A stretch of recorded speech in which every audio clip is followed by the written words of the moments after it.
social work is something that I'm also passionate about and I want to do, and that's the same thing, right? You get that satisfaction of changing someone's life or making an impact on them in some way or the other, even if it's just spending time at an old home or something. So a lot of the projects also that I try to do, which is why I like the ones that have a role model angle to it, is that if I can't, or if I'm not doing enough on-ground social work, where are projects that I can make a difference in someone's life for the better, like really help change their future. So that satisfaction I get as an actor. The worst part is what we were talking about earlier, is that you have to put yourself out there and constantly remain in the spotlight to sustain that shelf life. So it's hard to kind of find that balance of being just an actor and enjoying those private moments and moments in character on camera versus kind of sustaining that and being out there for everyone. But also I might add, there's people are like, oh, actors are so finicky and they're so touchy and so sensitive and unke nakhre bahut hain. But what I have realized, and I realize this being myself and being a very patient actor, because I understand the emotion it stirs in me when something isn't happening, when we're not getting that attention. I understand how people who are not so calm, why they may lash out, because it is very difficult to pretend to be someone else for hours. You're operating on two levels. Natural instinct of how you walk, talk, eat, interact with people, but then you're also kind of taking on this other energy, or kind of tapping into another dimension of emotion, where you're pretending to be someone and you're sustaining that emotion throughout the scene or throughout the day or throughout that period of time that you're there, especially on location.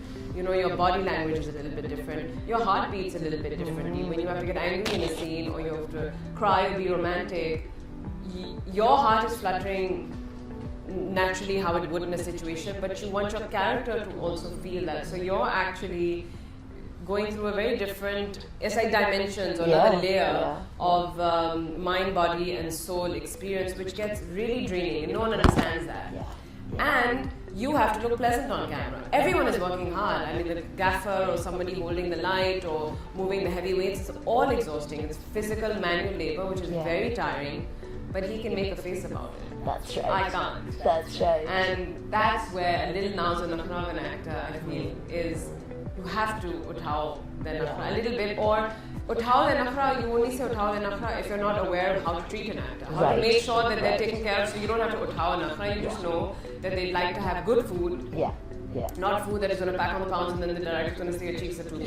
So you need good food that doesn't make you sleepy, that sustains your energy, clean bathrooms, and just a kind of environment that is peaceful and not noisy and rowdy and smelly and obnoxious and whatever. I mean, stressful. Sure. You know, so that's why actors need vanity vans. So they need a space where they get to, because you need that quiet time. Sure. So it's very important. I feel like that's an aspect that is often overlooked or seen as an actor having too many, not airs about themselves, but why do they have all these demands? What do they need this for? This is what we need it for. So that was just one thing as an actor, good or bad, but one thing that I feel like the industry needs to help kind of.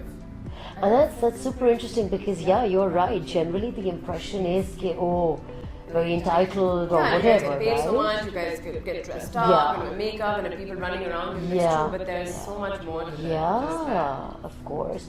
And this craving for that little downtime that you mentioned, absolutely, right? You gotta pull it together and then. In the head. And sometimes I think this, Sanam, completely random, but I'm like, and maybe now all these years in you don't do it, but also just at some level a consciousness of what has this scene come out looking like, and you're not always going to be running behind the camera, but I'm sure there is subliminally at some level that pressure to think, I'm not sure, I'd like to know, and there's a lot of, I suppose, emotions, but like you're saying, it's definitely at different dimensions. Which is why I'm like, look, makeup artist, look, director, DP, that's your job to make sure that I'm the director, that I'm performing, makeup artist, DP, that I'm lit well, that my hair's fine.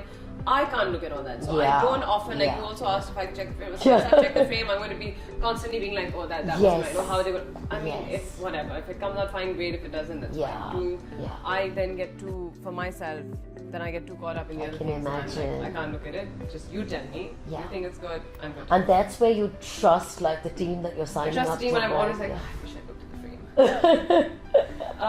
And often when I have like an awesome thing, when I look at the frame sometimes, Yeah, yeah. just because I'm just curious to see what he's done, not to see my performance in particular. Yeah, But I will be yeah. like, oh, I could do that here, or oh, I did that, but it didn't I see, translate I onto see. camera, so I can up it a little bit. Sure. Or, so that helps sometimes. Like I always watch my work when it's done, not Yeah. on camera, but when it's on television or something, Yeah. and then learn Yeah. from my mistakes. And what's that experience like? It was very Sanam? difficult in the beginning. Like I remember, it was very awkward for anyone when you hear your voice for the first time, even on a tape recording. That's right. Oh, that's what I sound like. Oh my god, no, please. Yeah, yeah. And so the first time I heard my voice as a kid on some tape recorder, it was horrible. Ah. And then when you see yourself for the first time, you're like, oh my god, please turn off the camera right now, turn off the TV, no one can see Yeah, yeah, yeah. But then you get used to You it. get used to it. Yeah. Yeah, of course.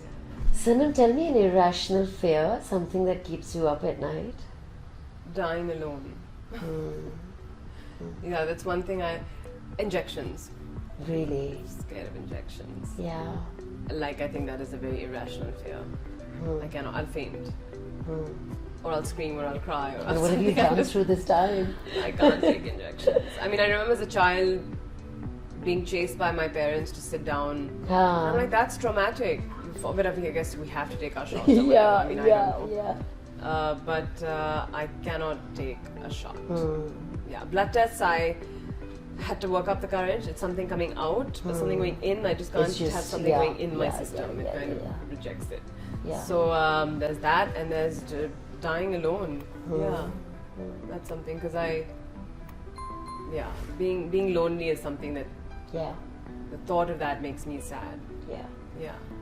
And I mean, the last 2.5 years have really, I think, hammered that into so many of us, right? Like, I feel like it could be a lot worse, but I think being away from Pakistan, I feel like it's just, even